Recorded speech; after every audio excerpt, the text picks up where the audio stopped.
வாசிக்கும்போது, உங்கள் விசுவாசத்திற்கு நாங்கள் அதிகாரிகளாயிராமல் உங்கள் சந்தோஷத்திற்கு சகாயராய் இருக்கிறோம். விசுவாசத்தினால நிலைக்கிறீர்களே. அப்ப விசுவாசத்தால் நிலைக்க முடியும் இல்லையா? ஹார்லிக்ஸ்னால நிலைக்க முடியாது, போன்மீட்டால நிலைக்க முடியாது. நம்ம விசுவாசம், ரொம்ப விசுவாசம். எப்படியா விசுவாசா நமக்கு பணம் கிடைச்சிடுமா? விசுவாசத்தா நமக்கு அது கிடைச்சிடுமா? கவனிங்க, விசுவாசத்தா தான் நீதிமானாக முடியும். பைபிள் இப்படி சொல்லலை. நீங்கள் ஒரு இட்லி சாப்பிட்டீங்களா, இல்லை ரவை லட்டு சாப்பிட்டீங்கன்னா, இல்லை மிக்சர் சாப்பிட்டீங்கன்னா உங்களுக்கு ரட்சிப்பு வரணும் ஆண்டு சொல்லவே இல்லையே. ஏதோ சாப்பிட்டீங்கன்னா, எதை பெற்றீங்கன்னா, இவ்வளோ காசு இருந்துச்சுன்னா, இவ்வளோ தூரம் நடந்தீங்கன்னா, இல்லவே இல்லை. நீ விசுவாசித்தாயானால் நீதிமானாவாய் என்று சொல்லி. அப்போ விசுவாசம் என்பது ரொம்ப பெருசு. ஆண்டவருடைய வசனம் அப்படிதான் சொல்லியிருக்கு, தரிசித்து நடவாமல்.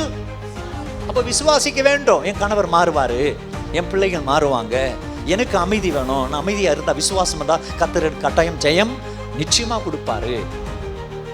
அப்படிங்கிறத கர்த்தர் நமக்கு என்ன பண்ணுவாரு? அந்த விசுவாசத்தை வெளிப்படுத்துவாரு. விசுவாசம் எல்லாம் வெளிப்பாடு வராது. அப்ப விசுவாசத்தில் நம்ம என்ன பண்ணோம்? வாழ்க்கையில உயர வேண்டும்.